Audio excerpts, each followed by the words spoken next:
Hola, bienvenidas y bienvenidos. Esto es Vindictas, la nueva serie de TV UNAM, en la que vamos a abordar la obra de mujeres centrales, torales al arte y la cultura de este país, que fueron invisibilizadas no por cuestiones de talento o de la solidez de su obra, sino por prejuicios de género. Y vamos a hablar de mujeres que pertenecieron a distintos campos creativos: las artes visuales, las artes escénicas, el teatro, la danza, la filosofía, la literatura. Vamos a explorar las tonalidades estéticas, filosóficas, emocionales, intelectuales de su obra, y vamos a indagar en esta otra mitad del rompecabezas que nos había hecho falta. Bienvenidos, esto es Vindictas. Escribir ha sido seguir un instinto, sin reflexionar demasiado al respecto. Ciertamente me ha dado satisfacciones, pero no me ha librado de malos ratos, por ejemplo, las malas puestas en escena. He sido obediente de mis impulsos, pero también he escrito por encargo, lo cual significa cierta distancia, también un ejercicio más intelectual que emotivo. Con las novelas sucede de otro modo. Ahí hay un afán de no perder grandes momentos de la vida, propios y ajenos, que algo no se olvide, no se borre tan pronto como nos borramos nosotros mismos. Cuando escribo novela, soy libre en el tiempo y en el espacio. Verdaderamente me siento volar y vibro de gozo. Ha habido personas que me han contado su vida o sus secretos con la petición de que los escribiera. Y lo he hecho, porque entiendo su razón. No quieren que su vida, o sus amores, o sus aventuras se pierdan. Quieren que queden escritos en un libro. Eso se llama fe en la letra de imprenta. Por muchos años he escrito en mi cama, a mano, con plumón de plástico y sin vela. Siempre he escrito mis 5 páginas y nada más. En mi caso, me parece que la calidad iría en descenso si me excediera. Un día cualquiera me puse a imaginar cuántas horas he pasado cosiendo, bordando o tejiendo, y descubrí que en ello se me ha ido media vida. Un amigo me dijo un día: escribes cosiendo. Es una verdad. Las personas que escriben requieren tiempo de reflexión. Pues estoy aquí con Ave Barrera. Me da mucho gusto que estemos aquí platicando. Vamos a hablar de un libro sabrosísimo. Ave Barrera, bienvenidísima a este espacio de Vindictas. Muchas gracias, Julia. Eres narradora, eres maestra en letras y en este momento es muy importante señalar también que eres coordinadora de la colección Vindictas de la Dirección de Publicaciones. Así es. ¿Qué es Vindictas? Qué bonito suena, pero ¿qué significa? Y tengo que destacar que Ave Barrera viene perfectamente combinada con la portada del libro que vamos a comentar. Cuéntanos qué es Vindictas, Ave. Es una palabra muy hermosa, como acabas de señalar. Cuando estábamos buscando el nombre para la colección, quisimos buscar que no fuera una palabra, un nombre que señalara lo raro, lo diferente, la anomalía, porque eso se suele hacer mucho en este tipo de colecciones. Pero queríamos escapar de eso, queríamos un nombre que representara el ánimo de esta colección, que fuera combativo, pero sin el ingrediente de la venganza o del resentimiento, simplemente que fuera un afán de reivindicación. Y es preciosa la idea de reivindicar, porque implica compensar, implica darle a alguien algo que le tocaba y que por algo no se le dio. Y Vindictas arranca como proyecto enorme de la UNAM, fundamental, a partir de la literatura, a partir de esta colección, y luego se expande a todas las demás arenas del arte y el pensamiento. Y como bien dices, no se suele abordar desde aquí, siempre es, bueno, pues es que esta hace algo rarito, algo chistosito, algo distinto, la curiosidad. Y aquí se trata de, con todas las de la ley, decir, estas mujeres hicieron una cosa espectacular, obras que se caen, pero absolutamente de talentosas, de creativas, de novedosas, de propositivas. ¿Cuál es el rasgo que tú más destacarías de estos 5 primeros, digamos, volúmenes de la colección Vindictas de la Dirección de Publicaciones de la UNAM? Por supuesto que su calidad literaria. Son obras monumentales, sí. Premios, tenemos entre estas autoras premios internacionales, en su momento tuvieron una importancia radical, sin embargo fueron acalladas por la historia, no se volvieron a reeditar, quedaron rezagadas de alguna manera, y es nuestro deber reivindicar el lugar de estas autoras. Estas vindictas de las que vamos a estar hablando en los siguientes programas, en las siguientes emisiones de este programa, empezaremos con literatura y de ahí, como digo, nos vamos a expandir a las demás áreas. Y inmediatamente vamos a entrar a hablar de este libro muy singular, El lugar donde crece la hierba. Vamos a tomar un tiempito porque queremos escuchar algo importante que tenemos que oír por ahí y regresamos. Me ha asaltado como una invasión de insectos prohibidos la conciencia de tu ternura, la del otro día y la de siempre. No puedo olvidar el tono con que me dijiste, quítate un solo guante. Y la inquietud con que yo lo hice esperando de aquello no sé qué inimaginables consecuencias. Tuve que huirte ese último día.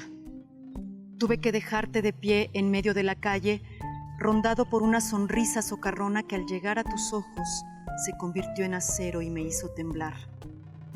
Tuve que rechazar todas esas ofertas que yo sé de memoria de tu voz con la memoria de los tímpanos. Las rechacé por ti, por mí y un poco, creo que sí, por Patrick.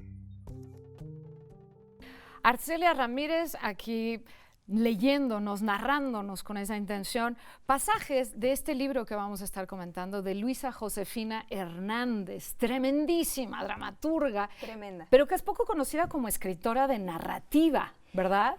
Claro, y tiene 10 novelas. Fíjate. Su primera novela, Apocalipsis cum figuris, fue nada menos que Premio Javier Villaurrutia. Okay. Entonces, de los más estamos importantes que tiene este país. hablando de grandes novelas, 10 grandes novelas que no obstante no tienen como el foco, más bien se pone el foco en su dramaturgia. Como dramaturga tuvo una trayectoria increíble. Rodolfo Usigli le legó la cátedra de composición dramática y fue así como obtuvo el grado de profesora emérita en la UNAM. Pero bueno, estamos hablando de una narradora, más allá del trabajo que hizo como dramaturga, el trabajo que hace como narradora es mucho más amplio y creo que es indispensable leerlo en esa completitud, leer tanto su obra dramática, pero también a la luz de sus novelas. ¿Qué es lo que pasa con sus personajes en la novela? Eso es interesantísimo. Y cómo construye a los personajes, tanto en la narrativa como en la dramaturgia. Bien lo señalas, la dramaturgia es bastante más conocida en el caso de Luisa Josefina Hernández, pero en este caso tenemos la tremenda oportunidad que no podemos perdernos de conocer a Luisa Josefina Hernández en una edición calientita, porque bien lo decías tú, y hablaremos más tarde un poquito de eso. No son libros que se consiguieran fácilmente. La colección Vindictas lo que hace es ponerlos de nuevo en circulación, que puedas ir a cualquier librería de confianza o de no confianza y los encuentres ahí, en la mesa de novedades, te los puedas llevar en un precio además muy accesible y puedas conocer este costado de narradora de Luisa Josefina. Exacto, en una edición además muy bonita, porque son libros que están dirigidos a nuevos lectores, a lectores que van a interpretar estas obras a partir de una lectura fresca y distinta. Y que las obras se sostienen. Eso me ha llamado muchísimo la atención. Las 5. Como si hubieran sido escritas ayer. Impresionante. Tienen unos paisajes emocionales, tienen una complejidad, pero no una complejidad que los hace ajenos, sino una complejidad que involucra las tripas de quien está leyendo. Así es. Es interesantísimo lo que ocurre con estas obras. Yo confieso que para mí Vindictas ha sido bien importante porque yo no conocía ninguna de las 5.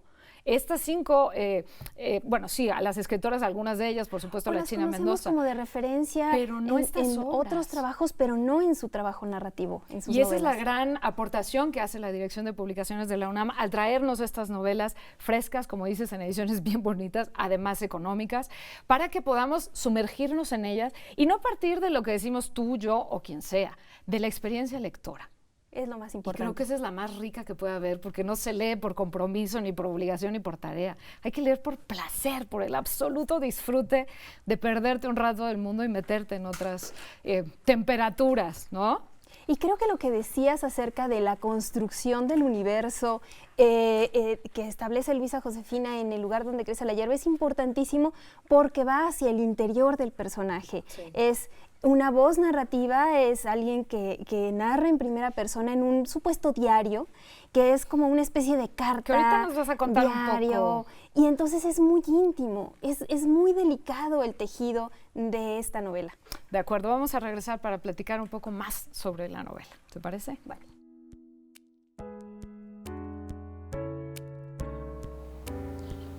Enrique, ayer mi esposo Patrick me ha traído a esta casa extraña a vivir con un hombre.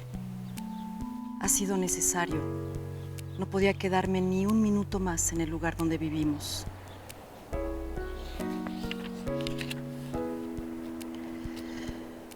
Después, al mediodía, llegó mi dueño. No tan solo de la casa, sino mío. Si no fuera por él, no tendría qué comer y estaría en un lugar más desagradable que este acoginado y luminoso cuarto de niños.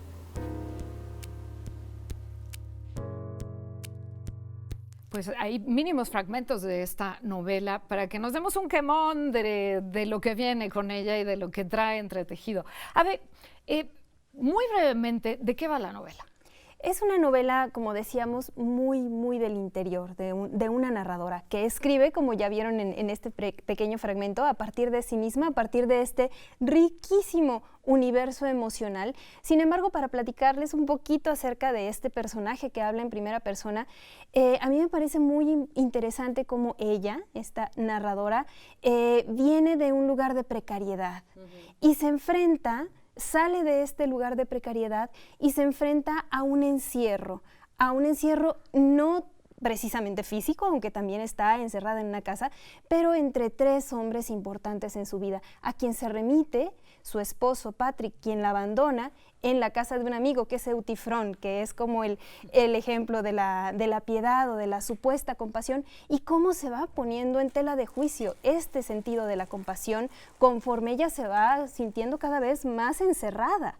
Y ella es como el vértice de este triángulo, el vértice central, digamos, que gravita en torno a estos tres hombres. Y de nuevo la mujer, un poco esta narradora, se presenta como muchas mujeres, si no digo todas las mujeres, nos hemos sentido tarde o temprano, siempre en función de otros deciden por nosotros, nos infantilizan. No es casual que ella llega al cuarto ¿de quién? De los niños. De los niños. Claro. ¿No? La mujer infantilizada, pero que de pronto dice, oye, no, a ver, quiero hacer la voz. Y lo que hace es ir hacia el interior por medio de este diario carta que dirige a su antiguo amor, y por medio de esta escritura se va encontrando a sí misma, se va liberando dentro de su propio encierro, va encontrando una libertad y una voz que no había tenido antes. Tienes toda la razón, Ave, y con una potencia descomunal, porque cada página uno dice, ya no puede haber más belleza, pero más fuerza, pero más dolor, pero más reflexión, en fin. Y sí, a la siguiente página hay más, y hay más, y hay más, y hay mucho más en esta novela. Vamos a una pequeña pausa y regresamos en unos segundos, ¿te parece? Vale. Vamos a corte y regresamos.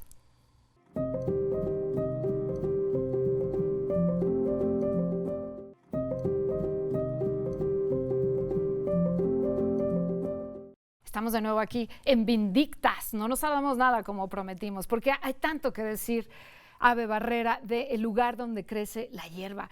¿Qué de los muchísimos, digamos, ángulos y perspectivas que tiene la novela, qué te gustaría destacar del estilo específico de Luisa Josefina Hernández? La construcción de los personajes. La construcción de los personajes me parece tan meticulosa, es como si tejiera un encaje o un tejido muy fino y muy delicado de las emociones, del universo emocional y que entra en conflicto con el otro, ¿no? Entonces, la construcción del personaje, sobre todo de la narradora, y de cómo ella, a partir de su voz, va construyendo la historia de los otros que la rodean, no a partir de victimizarse, jamás se victimiza, simplemente se va construyendo a partir de las acciones de los otros. Me parece que el manejo que tiene Luisa Josefina de la prosa y de las acciones y las consecuencias que tienen esas acciones sobre cada uno de estos personajes van construyendo un universo humano muy, muy rico. Sin duda. Y hay otra cosa que a mí me llamó mucho la atención y es la adjetivación, los adjetivos. Habla de calles empalidecidas, de una casa que es desgarradoramente hermosa, de una luna inmunda. Vas leyendo y dices, me descoloca. O sea, no son adjetivos que yo estoy acostumbrada a ver relacionados con ese sustantivo. Exacto. Y no me pongo gramática, solo digo, son estos pares que, una luna inmunda. ¿Cómo es una luna inmunda? Claro que la luna puede ser inmunda cuando le estás proyectando toda una interioridad y se la estás volcando ahí. Y hay unas imágenes muy, muy estremecedoras que cuando las leemos así como por encimita decimos, no, es algo muy sencillo. Son ratones que están ahí del otro lado de la cerca, pero cuando vemos la profundidad simbólica que tienen esas imágenes, nos va, como decías hace un momento, nos va jalando un torbellino emocional bien interesante.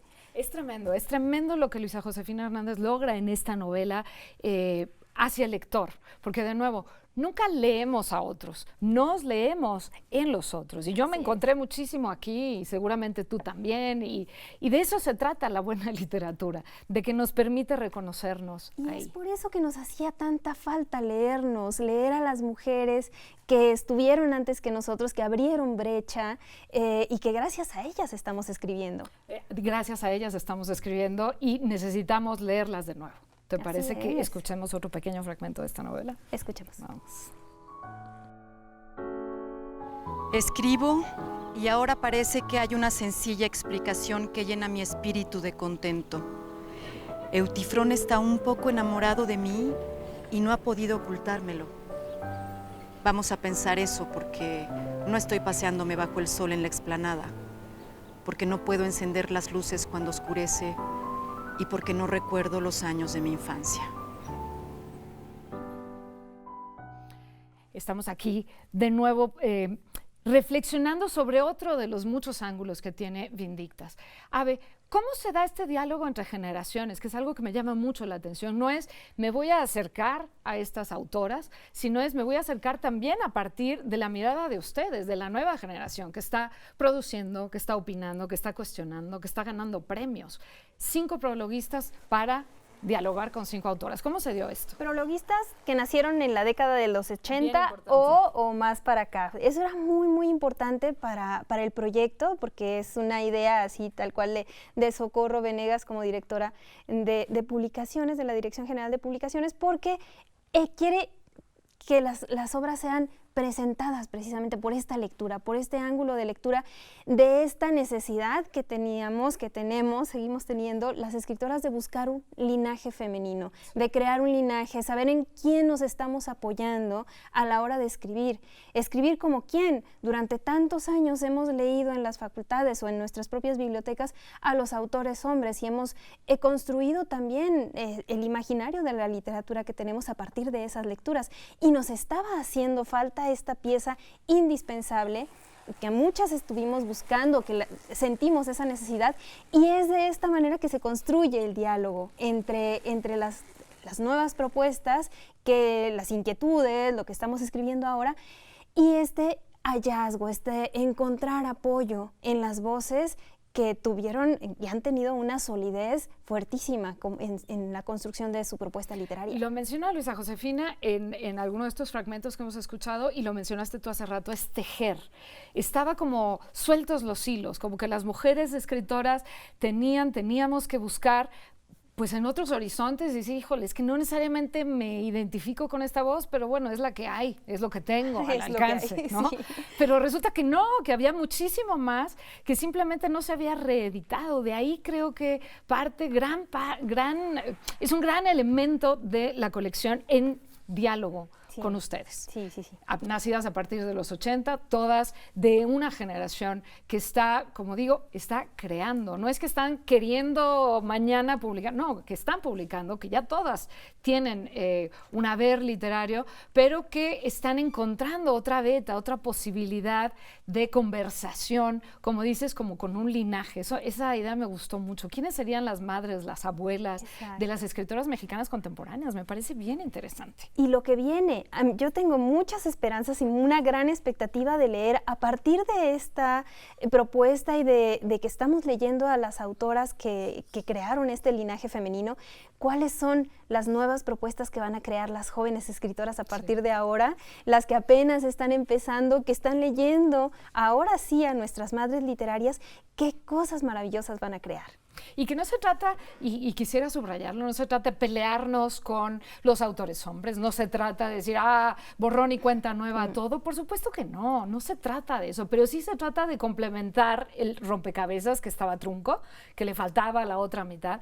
Tú lo has señalado, es la otra mitad, y esa mitad también no es necesaria. Nos da un panorama mucho más amplio de la literatura mexicana y de lo que nos da origen, lo que nos da soporte como escritores. Totalmente. Y me da también, como tú dices, muchísima curiosidad y ganas de ver qué es lo que va a producir la nueva generación, las chavitas que hoy están en secundaria, en prepa, entrando a las facultades de la UNAM y que van a decir, ok, tengo esto que antes no existía y ¿qué voy a hacer con eso? ¿Cómo lo voy a traducir y cómo lo voy a pasar por el tamiz de mis emociones? Va a estar genial. Va a estar genial, sí. Sin duda va a estar muy genial. Vamos a escuchar otro pequeño fragmento, ¿te parece? Vamos.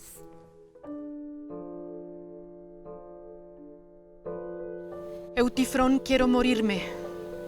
Quiero que no me salve nadie. Quiero que mis perseguidores no me encuentren vibrando, saltando, sacudiéndome como un pescado que necesita 2 horas para completar su muerte. Abandóneme, desampáreme, olvide su piedad cristiana que yo se lo agradeceré con tanta o más fruición que si viviera toda la vida. Pues estamos casi en la recta final de este programa, este primer programa de Vindictas.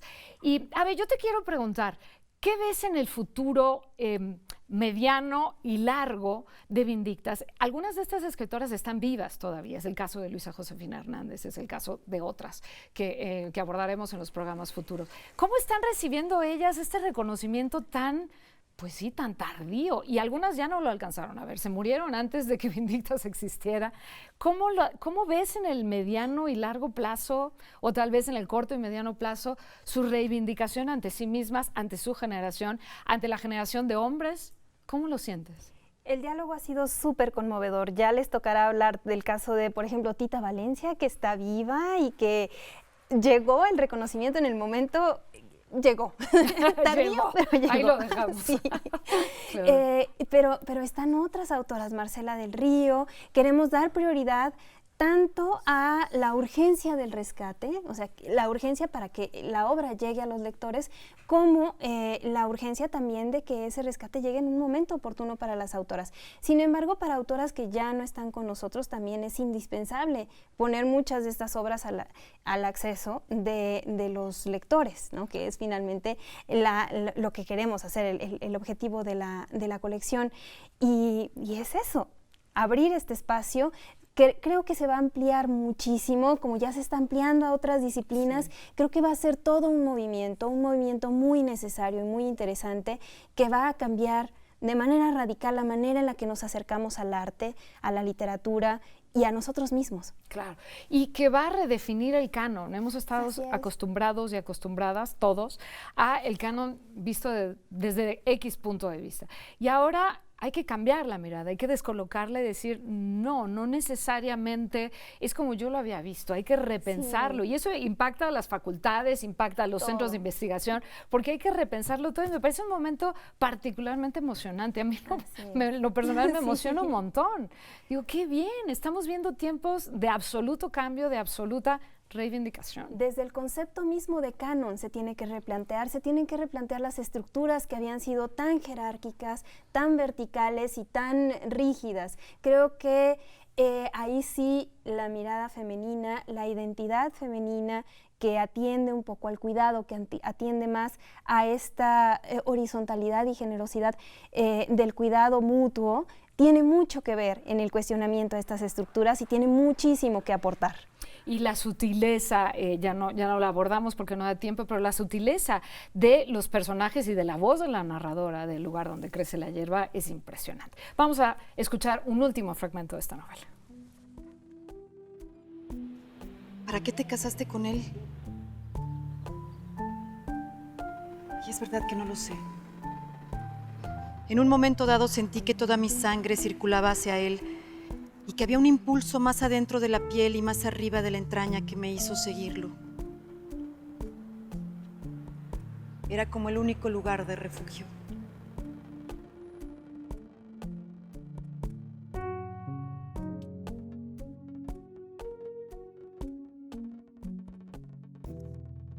Pues hay muchísimo que hablar, Ave Barrera, de esta colección, de este libro en particular, pero yo no quisiera que nos despidiéramos de este programa, de este primer programa de Vindictas, de una serie que va a ser larga, sin que nos des como tu, así desde las tripas, ya no desde la formación académica que tienes y de la formación como narradora. ¿Cuál es el punto, el eje, la bisagra que más te ha tocado por dentro de esta novela de Luisa Josefina Hernández?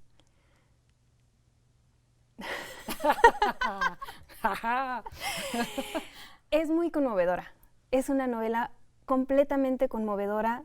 Como dices, hay una narrativa, hay una técnica, todo es perfecto en la novela, pero hay un punto que llega muy, muy profundo, que llega muy adentro. Lo que yo diría es, dejen que la novela haga lo suyo, déjense tocar por ella, déjense tocar por la voz de Luisa Josefina y léanla, hay que leerla, hay que construirse a partir de ella. Yo tengo una apuesta, quien pase por esta novela no la va a poder sacar de debajo de la piel. O sea, se te va a quedar abajo de la piel por, yo creo, el resto de tu vida. O sea, la vas a traer ahí como tatuada porque es una novela muy poderosa, una narradora, una circunstancia, una interrelación con otros personajes. En fin, hay muchísimo de esta novela para cada uno de los lectores y lectoras que encuentre en el camino. Así que muchas gracias, Ave, por esta conversación tan rica y pues nos veremos muy pronto en torno a más Vindictas. Y bueno, a ti que estás allá, te pido, te invito, te convoco a que me acompañes en la siguiente emisión de Vindictas. Vamos a platicar de una novela extraordinaria, una novela testimonial que se llama Minotauromaquia, que escribió Tita Valencia y está prologada por Claudina Domingo. Aquí voy a tener sentada a Claudina Domingo para hacer una suerte, así como hicimos hoy, una suerte de desmenuzamiento de la novela, de los personajes, de cómo Claudina llegó, en este caso, a la novela. En fin, vamos a explorarla desde muy distintos ángulos para que a ti, sobre todo,